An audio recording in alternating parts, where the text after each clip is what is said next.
Good morning.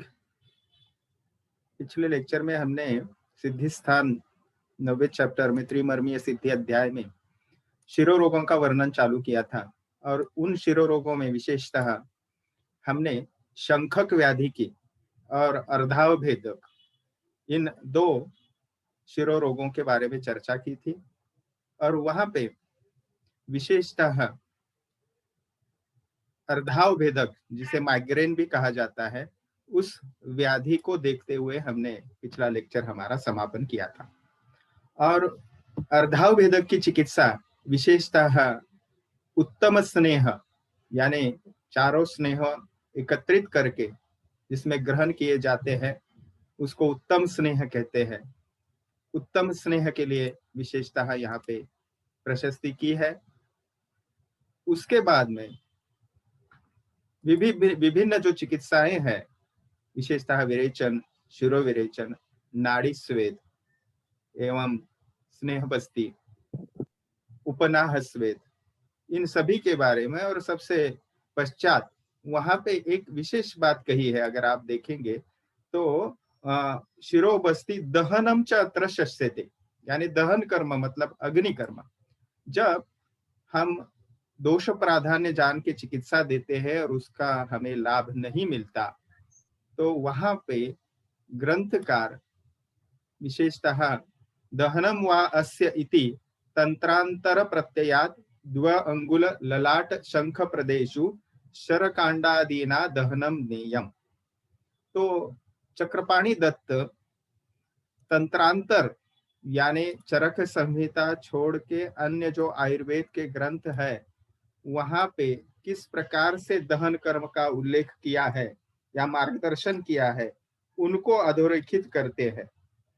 ठीक है, और उसका स्थान भी स्पष्ट कर देते हैं। तो 2 अंगुल तक ललाट व शंख प्रदेश में शरकंडादि के द्वारा दहन यानी अग्निकर्म करना चाहिए। अब अग्निकर्म और विशेषतः वो शिरस्थान पे ये अभ्यास के बिना संभव नहीं है। इसीलिए आप सुने होंगे अभी राबा गोप्टे सर थे, वो अभी नहीं है, लेकिन वो उनका अग्निकर्म एवं विशेषतः रक्त मोक्षण के बारे में, सिरावेद के बारे में बहुत अच्छी मास्टरी थी उनकी। अब जलगांव के जो वैद्य है डॉक्टर तल्हार सर, उनके पास अगर आपको दहन कर्म सीखना है तो जरूर आप उनके साथ सहयोग बनाएं, उनके साथ संपर्क करें और बहुत अच्छे आपको उनके पास से ये विद्या सीखने को मिलेगी। चलिए आगे चलते हैं। इसको हमने पहले से देखा था, आशा है ज्यादा से ज्यादा विद्यार्थी जुड़े होंगे तो हम आगे जो भाग शुरू करना है नए सिरे से तो उसको शुरुआत करते हैं। तो वो है सूर्यावर्त। अब सूर्य और आवर्त ये 2 शब्द इसमें आते हैं। तो जैसे जैसे सूर्य की उष्णता बढ़ती है वो मध्याह्न में आता है 12 बजे के लगभग इन एवरेज, ऑन एन एवरेज, तो उस वक्त ये वेदना जो है अत्यधिक रहेगी, इसलिए उसको सूर्यावर्त कहा है।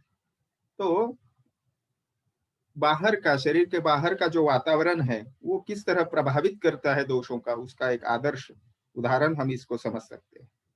तो संधारणात्, अजीर्णात् इत्यादि पहले निदान बताते हैं, पॉजिटिव फैक्टर्स बताते हैं। अधारणीय वेगों को रोकना, अजीर्ण इत्यादि, जीर्णाद्यय है, तो यहाँ तक वो आदि करके संक्षेप में कारण बता दिए। मस्तिष्कम मारुत रक्त मारुतौ, तो प्रकुपित रक्त जो है इन कारणों से मस्तिष्क में वायु के साथ पहुंचता है और उस स्थान को दूषित करता है, विशेषतः मस्तिष्क प्रदेश को।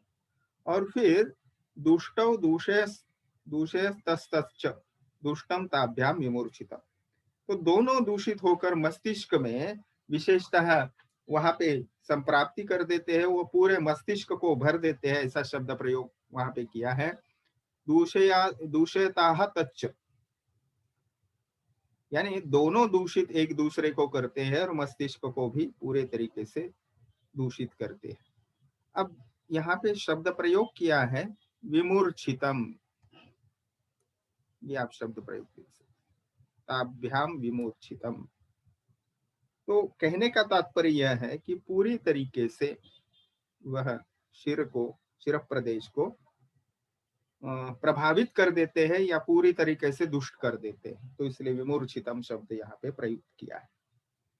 अब देखिए आगे सूर्य के साथ संबंध बताते हुए लक्षण वर्णन करते हैं। सूर्योदय अशुन संतापात द्रवम विसंदन्ते शनैः। तो सूर्योदय होने पर सूर्य की किरणों की उष्णता के कारण वो मस्तिष्क में जो दोष होते हैं वो क्या होता है थे विसंदते शनैः, यानी वो शनै शब्द है वो हल्के हल्के या धीरे धीरे, मराठीत हळूहळू विसंदन करते हैं, यानी वो दोष जो है वो विलयन उनका होता है सूरज की किरणों की औष्ण की वजह से या हीट की वजह से। अब क्या होता है, ततो दिने शिरशूलम दिन वृद्ध्या विवर्धते। तो जैसे जैसे दिन आगे निकलता है तो उसी स्वरूप में सिर की पीड़ा भी जो है वो बढ़ती है। अब आगे बताते हैं दिनक्षये। क्या शब्द प्रयोग किया है, दिनक्षये, यानी जैसे जैसे वो 12 बजे के बाद 2 बजे के बाद सूरज अस्त की तरफ या सायंकाल की तरफ चलते रहता है, तो उस वक्त संप्रशाम्यति, कोई उपचार बिना वो जो है वो कम होते जाता है शिरस्यु। सायंकाल में अत्यंत स्यान शब्द प्रयोग किया है, यानी स्याने ततः स्याने, ततः यानी वो जो विकृत दोष है वो स्यान हो जाते हैं। अब स्यान का मतलब है वो जो विलयन हुए दोष है वो पुनः जम जाते हैं या ग्रथित हो जाते हैं। सूर्यावर्ता स तत्र स्यात् सर्पी, फिर आगे चिकित्सा यहाँ से शुरू। तो ये सूर्यावर्त है, इस व्याधि को सूर्यावर्त कहते हैं। चिकित्सा यहाँ पे विस्तार से दी है, क्रमशः हम देखेंगे। सबसे पहले उत्तर भक्तिकम सर्पी ही, तो भोजनोत्तर घृतपान कहा है। घृत शब्द आया है मतलब आप गोघृत कम से कम यूज करना चाहिए। अब ये तीसरे वर्ष को विद्यार्थियों को बताने की आवश्यकता नहीं कि घृत शब्द का प्रयोग है, सर्पी का शब्द का प्रयोग है, तो गोघृत कम से कम, या फिर आप रक्त पित्त शामक सिद्ध औषधियों का भी घृतपान करवा सकते हैं, जैसे वासादिघृत या वासाघृत। आगे है शिरोविरेचन, शिर विरेक और काय विरेक, यानी शिरोविरेचन और काय विरेचन।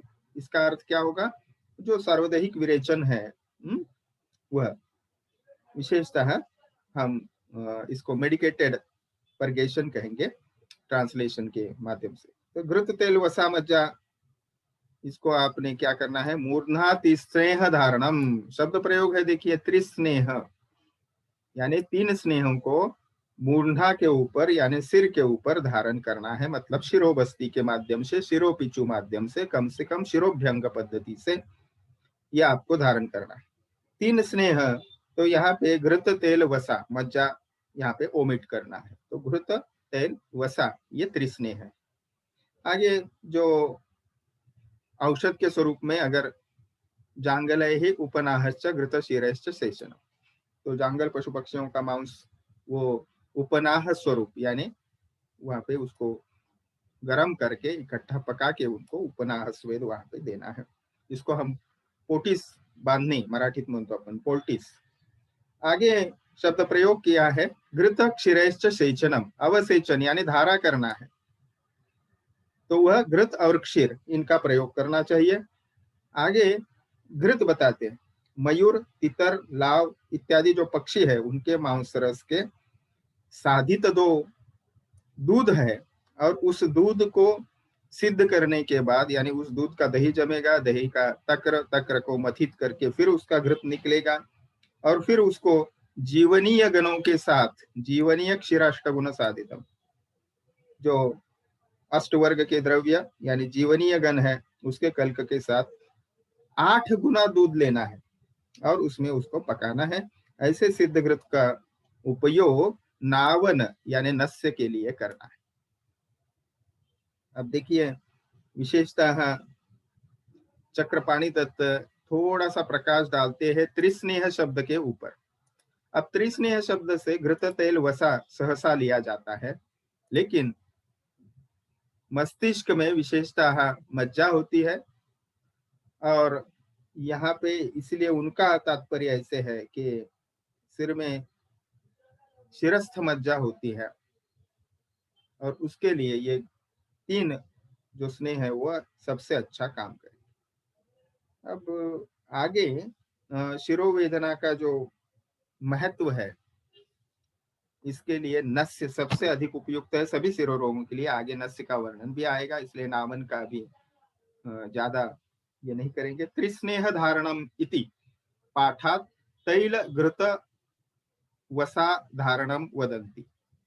तो ये एक स्पष्ट कर देते हैं घृत तेल वसा कैसे लेना है। तो घृत तेल वसा के लिए यहाँ पे ये हमें संदर्भ यहाँ पे मिलता है। चक्रपाणि दत्त स्पष्ट करते हैं त्रिस्नेह से घृत तेल वसा का ग्रहण करना है। अब आगे वह शब्द प्रयोग और ज्यादा ये जो सिद्ध घृत दिया है, लावादयो विष्किरा अन्नपानोक्ता। तो विष्किर यानी जो जमीन को कुरद के वो चोंच से जो अन्न खाते हैं उसको विष्किर कहते हैं। उन पक्षियों का विशेषता है यहाँ पे वो सिद्ध साधित घृत जो है उसका इस्तेमाल करना है नावन के लिए, नस्य के लिए, अर्थात ये शमन नस्य है। और पक्षियों का मांसरस उसमें है तो निश्चित ही ये पुनः उसको वात को विशेषता और रक्त को शमन करने का कार्य करेगा। आगे बढ़ते हैं। ये चौथा, पहले हमने शंखक देखा, उसके बाद अर्धावभेदक, तीसरा सूर्यावर्त, अब चौथा हम देख रहे हैं अनंतवात नामक शिरोरोग। अनंतवात के सबसे पहले लक्षण कारण बताते हैं, उपवास, अति शोक, अति रुक्ष शीत, अल्प भोजन ही वगैरह। तो प्रेजेंट ही मार्क कर लेता हूं तब तक, मुझे इससे ज्यादा तो विद्यार्थी शायद अब जुड़ेंगे नहीं।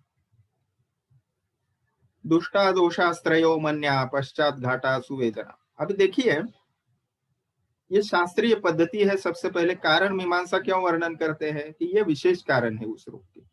जब किसी व्याधि को आप जानोगे तो इन कारणों से आपको रिलेट करना है, और वो पथ्यापथ्य की दृष्टि से इनको हम निदान संक्षेपतः निदान परिवर्जन चिकित्सा ही है। और इस सूत्र के माध्यम से वो यत्र तत्र हमें प्रयुक्त करना पड़ेगा। पथ्यापथ्य के लिए कम से कम हमें ये जानना चाहिए। अब अनंतवाद 84 से लेके 87 तक, 84 से 87 तक ये श्लोक आते हैं, और उसमें विशेषता उपवास एक प्रधान कारण है वात दोष वृद्धि का। अत्यधिक शोक बताया है, अति रुक्ष शीत अल्प भोजन। ये अत्यधिक रुक्ष गुणधर्मों में शीत, इसीलिए उष्णम अश्नियात वगैरह ये जो, इसीलिए या स्निग्धम अश्नियात, ये सब हम विमान स्थान में देखे हैं। वो नियमों का यहाँ पे हमें पुनः उनका महत्व जान पड़ता है। अब इन कारणों से प्रकोपित जो यहाँ पे दोषास्त्रयो, अब देखिए तीनों दोष प्रकोपित होते हैं। तो अगर आप तालिका बनाओगे तो बहुत अच्छे से ये ध्यान में रखोगे आप कि कौन कौन से दोष किस शिरोरोग में विकृत होते हैं, और आसानी से उसको आप चिकित्सा में भी रिलेट कर पाओगे। तीनों दोष विशेषतः मन्या, पृष्ठ प्रदेश और घाटा शब्द प्रयोग किया है। तो घाटा इस शब्द का अर्थ लेना है घाटा ग्रीवा या पश्चात भागा। तो back region of the neck, ये घाटा शब्द से अर्थ लेना है, चक्रपाणि दत्त बताते हैं। तो तीव्र वेदना वहां पे होती है, और केवल सिर में साक्षात वेदना न होते हुए सिर से संबंधित अन्य भी जो अवयव है या अंगावयव है वहां पे तीव्रम कुर्वंती वेदना, उसके साथ फिर इसको शिरोरोग में क्यों डाला है। तो अनंतवाद देखिए अब क्या है, हेडक ही है ये, वहां पे सिर में ही पे वेदना होगी, विशेषतः नेत्र, भ्रू, शंख प्रदेश, यहाँ पे जाके वह स्थिर होती है। इसका इसका मतलब क्या हुआ कि back region of the neck है या बैक एरिया है, ठीक है। तो पृष्ठ और मन्या, इनको व्याप्त करते हुए वो स्थिर होगी कहाँ पे, तो इसको हम एक प्रकार का हम रेडिएटिंग पेन भी इसको कह सकते हैं। तो रोगी के गंड प्रदेश में विशेषतः एक भाग पर स्पंदन लगता है, तो this is the throbbing kind of pain. और वहां पे अनुग्रह इत्यादि लक्षण भी दिखाई देते हैं। तो इस व्याधि को अनंतवाद कहते हैं। तो विशिष्ट लक्षण यहाँ पे है। अनंतवाद की चिकित्सा अब हन्यात सिरार्क आवर्त नाशन, यहाँ से चिकित्सा शुरू होती है। अब सबसे पहले सिरा हन्यात ऐसा शब्द प्रयोग, यानी क्या करना है, सिरा व्यध। तो वेनेसेक्शन या आप इसको सिरावेद कहेंगे। रक्त मोशन द्वारा दूषित रक्त अगर निकल जाए तो आराम जल्दी होता है। आगे शब्द प्रयोग वह करते हैं, वातो वृक्षादि भी कृद्धा सिर कंपन उदीरये। अब सिरा व्यदय ही और उसके साथ आवर्त नाशन ही ऐसा शब्द प्रयोग भी किया है। यानी सूर्यावर्त, आवर्त से सूर्यावर्त नाशक जो चिकित्सा है उसको पुनरुक्ति नहीं करते, उसको भी यहाँ पे आपने लेना चाहिए। जैसे हमने देखा है भोजन के बाद घृतपान करना, शिरोविरेचन, फिर या सार्वदेहिक विरेचन, त्रिस्नेह का धारण यानी स्नेह शिरोबस्ती के रूप में या शिरोपिच्छु के रूप में, जांगल मांस का या जांगल पक्षी पक्षु के मांस का वहां पे पोटीस वगैरह। और एक घृत भी दिया है, वो क्षीर साधित और विशेषतः विष्किर पशु के पक्षी के मांस साधित वह घृत है, उसका नावन। ये सूर्यावर्त में चिकित्सा है, वहां पे जोड़ दिया सिराव्यत को। तो ये सब बातें हमने अनंतवाद के लिए करनी चाहिए। और एक विशिष्ट अमृत बला रासना महाश्वेता अश्वगंधकैः स्नेह स्वेदादिवातग्नम शस्तम नस्यम च तर्पणम। और एक विशेष वहां पे वात शामक ऐसी चिकित्सा बताते हैं। वहां पे घटक द्रव्य है अमृता यानी टिनोस्पोरा कार्डिफोलिया, बला, रासना, अपराजिता, अश्वगंधा। इनका क्वाथ और कल्क के द्वारा साधित स्नेह का प्रयोग करना चाहिए। विशेषतः तर्पण्यस्य और वातनाशक जो स्नेहन स्वेदन इत्यादि प्रक्रियाएं हैं उनका भी प्रयोग हमने करना है। ठीक है, तो ये अनंतवाद की चिकित्सा है, सिराव्यत और बाकी सूर्यावर्त की चिकित्सा। और अमृता विशेषतः कहाँ पे द्रव्य आता है, जहां भी रक्त से संबंधित, रक्त धातु से संबंधित विकृति होती है वहां अमृता रक्त और वात विशेषतः होती है। इसलिए वात रक्त चिकित्सा या वात शोणित चिकित्सा शब्द प्रयोग चरकाचार्य करते हैं, वहां पे आपको अमृता यत्र तत्र देखने को मिलेगी। अब आगे जाते हैं, अनंतवाद के बाद सामान्य चिकित्सा यहाँ पे सर्व शिरो रोगों की वर्णन करते हैं। और उसमें हर जगह आप देखोगे नस्य तो आया ही है, इसीलिए ये श्लोक नस्य कर्म या नस्य विधि महत्व वर्णन करने वाले। नस्तक कर्म च कुर्वित शिरो रोगेषु शास्त्रविद द्वारम ही शिरसो नासा तेन तद व्याप्य हंतिता। नासा ही शिरसोद्वारम, ये जो वाग्भटाचार्य शब्द प्रयोग करते हैं उसका स्रोत यहाँ पे हमें मिलता है। चरक सिद्धि स्थान 9वें अध्याय में नस्त कर्म या शिरो रोगों का श्रेष्ठ उपक्रम के तौर पे यहाँ पे बताते हुए नासिका सिर का द्वार है, और इसीलिए सभी जो शिरो रोगेशु शास्त्रविद ऐसा शब्द प्रयोग किया। जो आयुर्वेद शास्त्र के जानकार है, विद्वान है, वह सर्व प्रकार के शिरो रोगों में नस्य कर्म का प्रशस्ति करते हैं और उनका प्रयोग करना चाहिए। अगर शिरोगत व्याधि है और नस्य नहीं है तो मतलब आयुर्वेद हम पूरी तरीके से उसको एड्रेस नहीं कर रहे, अब शास्त्र का हम अनुसरण नहीं करते। अब नस्त कर्माच इति सर्व शिरो रोग साधारणम चिकित्सा, यहाँ पे चक्रपाणी दत्त स्पष्ट करते हैं कि शिरोरोग का सामान्य चिकित्सा वर्णन करते हुए नस्त की प्रशस्ति करते हैं। और क्यों वो सभी प्रकार के शिरोरोगों में चिकित्सा है तो उसका कारण वर्णन करते हैं कि द्वारम ही शिरसो नासा, नासा ही शिरसो द्वारम, इस पद्धति से। अभी शिरोरोग के लिए तेन नासा रूपेण मार्गेण तद इति नस्तो दत्तम औषधम। अब नासा से दी जाने वाली औषधि नस्य है, अब व्याप्येति यानी व्याप्य हंति तान, इस शब्द का प्रयोग क्यों किया है? तो व्याप्यति, व्याप्य इति शिरो व्याप्य, तान इति शिरोगदान। तो सिर को व्याप्त करने वाले गद यानी व्याधि जो भी है उनको वो नाश करते हैं। अब नस्य व्याप्य इति यानी नस्य करने के बाद वो संपूर्ण सिर को व्याप्त करता है यानी प्रभावित करता है नस्य कर्म में दी जाने वाली औषधि, और उस व्याधि का नाश करता है। एक्सक्यूज मी, आगे चलते हैं। अब नस्य कर्म प्रसंगवशात यहाँ पे नस्य का विवेचन ग्रंथकार कर रहे हैं। तो नेजल ड्रग या नेजल एडमिनिस्ट्रेशन या रूट ऑफ एडमिनिस्ट्रेशन नोट्स, यहाँ पे उसके डिटेल्स शर्काचार्य बताते हुए नावनम, सबसे पहले प्रकार बताते हैं 89 में, नावनम च अवपीडश्च मापनम धूमएव च प्रतिमर्शश्च विज्ञेयम नस्तः कर्म तु पंचधा। 5 मुख्य प्रकार बताते हैं, नावन, अवपीड, अवपीडन, मापन, धूम और प्रतिमर्श। उसमें भी विशेषतः है नावन नस्य जो है वो 2 प्रकार का होता है, स्नेहन और शोधन। फ्रीक्वेंटली आस्क्ड क्वेश्चन में ये आता है।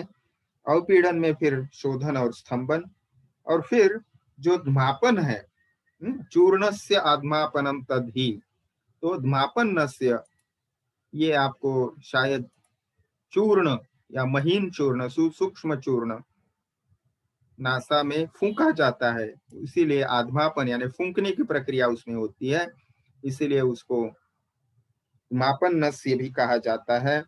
या फिर हम प्रथमन नस्य, ये कॉमन शब्द है उसके लिए।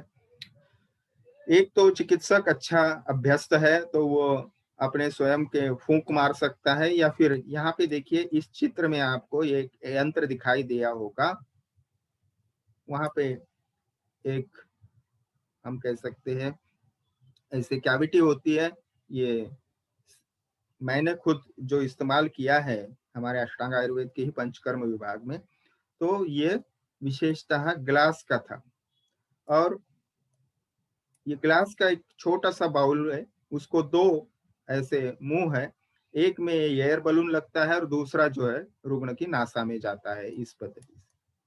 तो जैसे ये बलून दबाएंगे हम, तो यहाँ से एयर इस पाउडर को प्रेशर करेगी, और हालांकि यहाँ से फोर्स आया, ओपनिंग यहाँ से है, तो यहाँ से निकल के वो रुग्ण के नासा में जाएगी। तो इसको प्रदमन नस्य कहते हैं।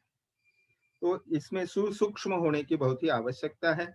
बिल्कुल पित्तज शिरशूल में या सूर्यावर्त जैसे व्याधि में भी आपको अभ्यस्त नहीं है ऐसे औषधियों का भी, जैसे सूतशेखर जो रसकल्प है उसका महीन चूर्ण करके उसमें उसका भी प्रदमन नस्य हम किए हैं, और उसके बहुत अच्छे रिजल्ट्स आते हैं तुरंत। बिल्कुल आपको कोई पेन किलर भी शायद 10-15 मिनट लेगी, लेकिन ये 2 मिनट 5 मिनट 2 मिनट ज्यादा से ज्यादा में शिरशूल कम हो जाता है। हालांकि वो पित्त प्रधान होना चाहिए, जैसे मैंने अभी जिस औषधि का उल्लेख किया उसके लिए उसका बहुत अच्छा उपयोग होता है। अब ये आगे उसके विशेषता भिन्न भिन्न प्रकार जो दिए हैं, मैंने अभी जिसका उल्लेख किया, शमनादि भेद से फिर ये वित्ने या त्रिविदो धूमाः, धूमनस्य भी है। अब देखिए चूर्ण आत्मापन किया, अब यहाँ पे धूमनस्य बोल रहे, प्रागुक्ता शमनादि का, यानी शमनादि भेद से पुनः वो 3 प्रकार के हो जाएंगे। अब शमनादि भेद, इसका अर्थ अगर हम लेंगे, शमन, शोधन, ठीक है, और स्तंभन। प्रतिमर्श, स्नेह, निर्दोष उभयार्थकृत, ऐसे बताए। प्रतिमर्श नस्य जो है वो हम डेली यूज कर सकते हैं। आपको इसकी प्रशस्ति हमने फर्स्ट ईयर में भी अष्टांग हृदय पढ़ते वक्त देखा है। वो बिल्कुल कम मात्रा में होता है और उसका कोई साइड इफेक्ट नहीं होता, इसलिए दिनचर्या में उसका अभ्यास करना चाहिए। एवं तद्रेचनम कर्म तर्पणम शमनम त्रिधा। अभी ये नस्य के विविध प्रकार है, विशेषतः नस्य के प्रधान अगर 5 प्रकार देखें तो वो नावन, अवपीड़न, मापन, धूम और प्रतिमर्श, ये 5 प्रकार। नावन नस्य स्नेहन शोधन, ये उसके 2 मुख्य प्रकार, उप प्रकार हम कहेंगे। अवपीड़न के शोधन एवं स्तंभन।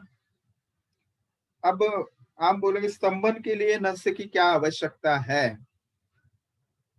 स्तंभन नस्य कहाँ पे इस्तेमाल करते हैं? कभी आपने सोचा है इस बारे में? कोई बताएगा? स्तंभन नस्य का प्रयोग कहाँ किया जाएगा?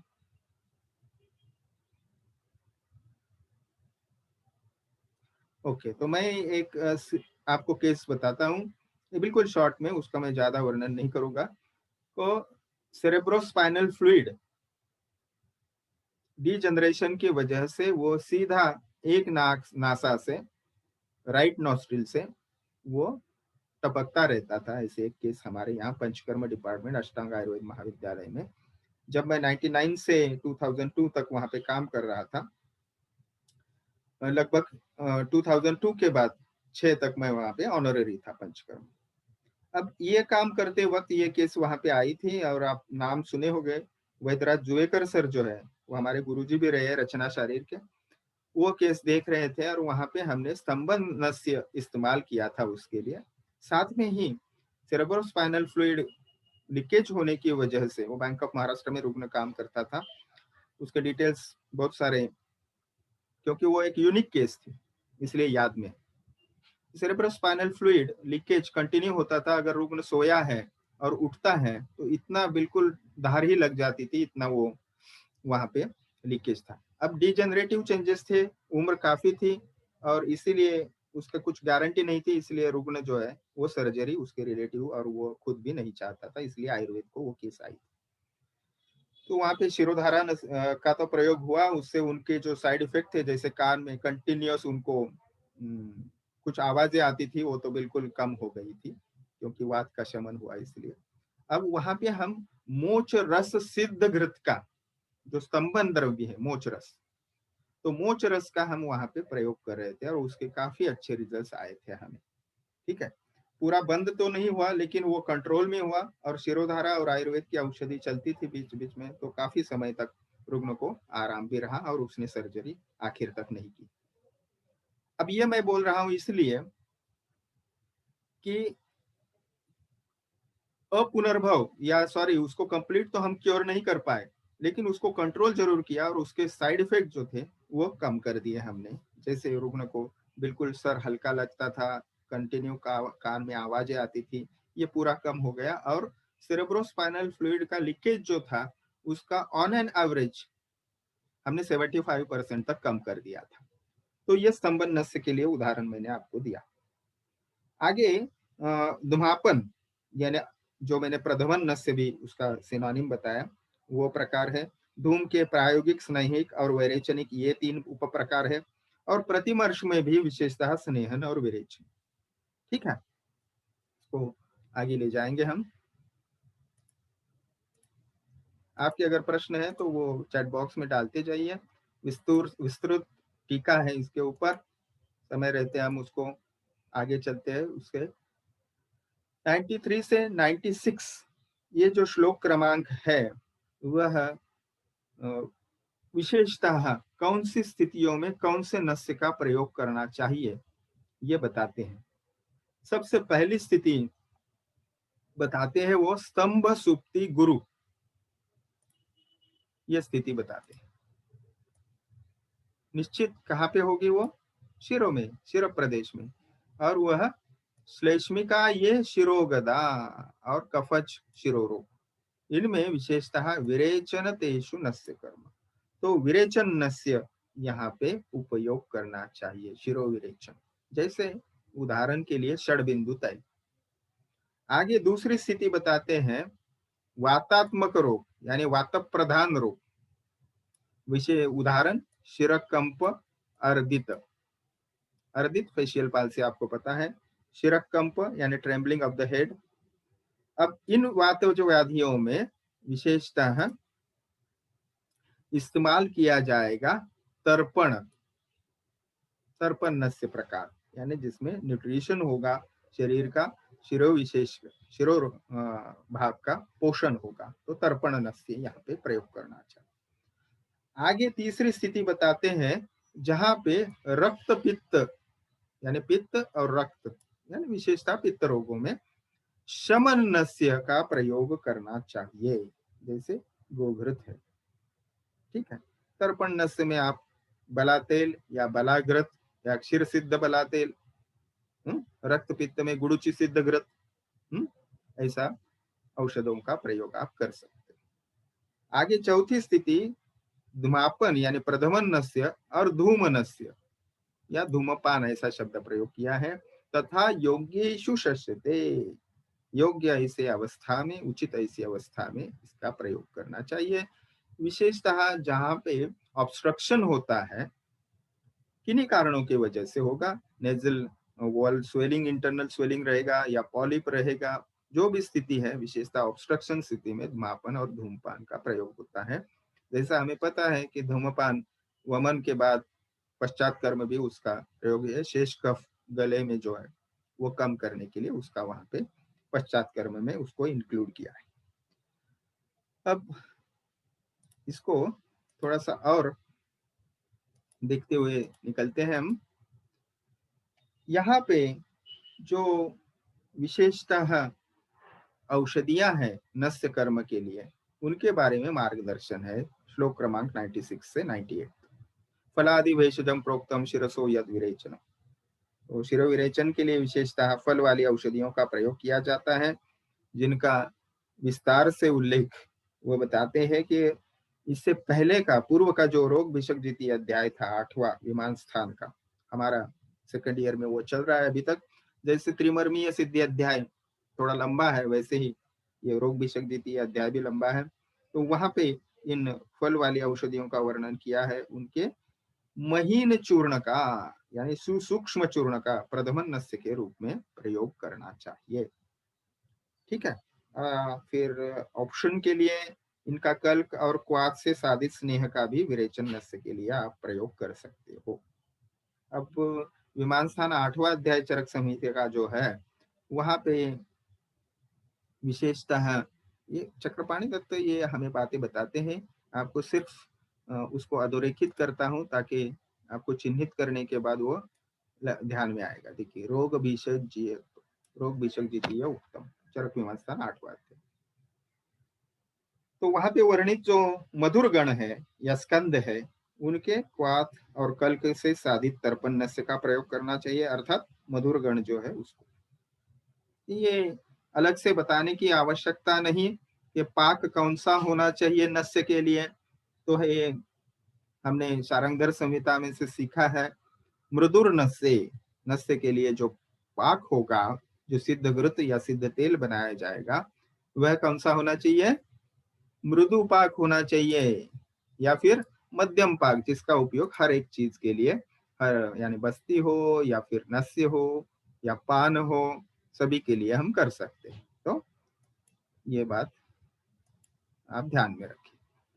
अब यहाँ पे नस्य विधि विस्तार से आती है 98 से 104 का पहला लाइन। प्राक सूर्य मध्य सूर्य व प्राकृत आवश्यकस्य च उत्तानस्य शयानस्य शयने स्वाश्रुते सुखम प्रलंब शिरसः किंचित किंचित पादोन्नतस्य च इत्यादि। काफी विस्तार से ये प्रक्रिया बताई है। और यहाँ पे आप अगर डिटेल में देखोगे तो अवपीड़न नस्य भी इसमें उल्लेखित हुए, उसका प्रयोग यहाँ पे कैसे करना चाहिए वो है। अब पहले का जो वर्णन है वो हर एक नस्य के लिए प्रशस्त है, हर एक प्रकार के लिए, लेकिन जब वर्णन करते हो औषध प्रकार का, तो वह अवपीड़न नस्य है। तो सूर्योदय से पूर्व या फिर दूसरी स्थिति बताते हैं मध्य सूर्य यानी दोपहर में। फिर आप वहां पे बिल्कुल बिजी ना हो, आवश्यक जो कार्य है वो यानी बिल्कुल रिलैक्स है आप, आपको कोई भाग दौड़ नहीं है। फिर ऐसे स्थिति में आवश्यकस्य च यानी जो आपने आवश्यक कर्म है वो पूरे फुलफिल कर दिए। उत्तानस्य शयानस्य यानी पीठ के बल आप लेट जाए सुखपूर्वक ऐसे आसन पे। आतुर की यानी रुग्ण की जो मन्या है या ग्रीवा है, उसके नीचे तकिया यानी पीलो सिर के कुछ नीचे लटका दे। तो फिर उसको क्या है यानी यहाँ पे प्रलंब शिरसाह किंचित, तो साक्षात पीलो लेने की बात यहाँ पे नहीं कही गई है, लेकिन जब एक शयन के लिए कॉट रहती है वहां पे, अब नस्य का बेड भी या नस्य का जो पीठासन है वो भी मिलता है, जहाँ पे ये अवस्था होती है कि सिर अपने आप वो नीचे जाने की वहां पे व्यवस्था रहती है। और बाकी कांधे वगैरह तक का भाग जो है उसको सपोर्ट रहता है। लेकिन आप पिलो लेके भी ये कर सकते हो। और वहां पे प्रलंब शिरसः किंचित किंचित पादोन्नतस्य च, तो पाद की स्थिति जो है यानी पैर की दिशा जो है वो थोड़ी सी उठानी चाहिए। तो हेडलो पोजीशन के लिए जैसे हम करते हैं उस पद्धति से। तो ये हो गई व्यवस्था सबसे पहले कैसे करते हैं। अब उसके बाद क्या क्या करना है। अनवाक शीर्षो नस्यम न शिराः प्रतिपाद्यते। तो सबसे पहले दद्यात् नासापुटे स्नेहम तर्पणम बुद्धिमान ऋषभ। तो चारपाई या कॉट जो है उसको उसके ऊपर सोए हुआ रोगी जो है वो तर्पण से अगर लेना है तो सर नीचे करने की आवश्यकता नहीं, यानी हेड लो पोजीशन की आवश्यकता नहीं। ठीक है, ऐसा अगर हम समझते हैं तो ये गलत है। तर्पण नस्य के लिए भी आवश्यक है, क्योंकि अगर आप देखोगे तो व्यवस्था क्या है, हमें अपेक्षित है औषधि द्रव्य सिर के तरफ जाना, नासा ही शिरसोद्वारम हमने देखा है। अब इस स्थिति में अगर हम ड्रॉप्स नासा में डालते हैं तो वो cribriform plate of ethmoid bone, ये जो ब्रेन के बेस में, जिसे झरझरास्ती भी हिंदी या मराठी में कहते हैं, और वो बिल्कुल छलनी जैसी होती है जिसमें छिद्र होते हैं, तो वहां से ऑल्फैक्टरी बल्ब से ये नर्व्स आती है। वही लोकेशन फिजिकली हम केवल कह पाते हैं, एक्चुअली एक्शन फिजियोलॉजिकली मिलती है। मटेरियल द्रव्य जो है साक्षात अंदर नहीं जाएगा, लेकिन गुण प्रविष्ट होने के लिए वही एक द्वार हम कह सकते हैं फिजिकल अगर आप देखें तो। कहने का मतलब हेडलो पोजीशन नहीं है, सिर सॉरी जो अंग है पूरा यानी कांधे से लेके पैर तक, उससे उस लेवल से नीचे सर होना चाहिए तो ही ये पॉसिबल है। यदि सिर को आवश्यकता से ज्यादा नीचा किया, यानी वो बिल्कुल शरीर के समांतर मात्रा में भी नहीं चाहिए सर, और बिल्कुल ज्यादा अगर नीचे किया वो भी ठीक नहीं है। तो ऐसे स्थिति में क्या होता है, मस्तुलुंग यानी मस्तिष्क में ही वह रुक जाता है और वहां से जो रेचन कार्य है वो नहीं हो पाता, बाहर आना शोधन कार्य नहीं हो सकता। इसीलिए सोए हुए व्यक्ति के सिर की शुद्धि के लिए सर्वप्रथम स्वेदन का प्रयोग करना चाहिए। ठीक है, और स्वेदन करने के बाद बाएं हाथ के अंगूठे से आतुर की नासा को थोड़ा ऊपर उठा के, यानी उसको थोड़ा सा फिजिकली वो जो पैसेज है वो सीधा करना है, और फिर दाहिने हाथ से वहां पे शब्द प्रयोग किया है। देखिए कितने डिटेल मेथोडोलॉजी या प्रोसीजर बताई है विधि कि हस्तेन दक्षिणेन अथ कुर्याद उभयतः समम प्रणाड्या पिचुना वापि नस्त स्नेहम यथाविधि। पिचु हम यूज कर सकते हैं गॉस पीस, या फिर ड्रॉपर प्रणाड़ी शब्द प्रयोग किया है, ये लेकर फिर वहां पे तथा स्नेहम यथाविधि, सॉरी नस्ता स्नेहम यथाविधि, यानी ये जो स्नेह नस्य है इस पद्धति से देना चाहिए। अब इसका पश्चात कर्म जो है वो क्या है, देखिए नस्य देने के बाद क्या होता है, नासा छिद्रों में स्नेह डालने के बाद पुनः स्वेदन कराना चाहिए, और साथ ही कफ के साथ स्नेह को बार बार खींचकर बाहर निकालने का प्रयास करना चाहिए। ये तुरंत नहीं करना है, कुछ समय बाद करना चाहिए। और कफ निकलने के स्थिति आ गई, वह निकल गया, या फिर वह रुक नहीं पा रहा है, या फिर कफ के साथ स्नेह भी बाहर निकल रहा है, ऐसे स्थिति में हमने ये जानना चाहिए कि स्वेदन द्वारा उत्क्लेशित कफ अगर पुनः पुनः आ रहा है तो वहां पे धूमपान का प्रयोग करने के लिए कहा है।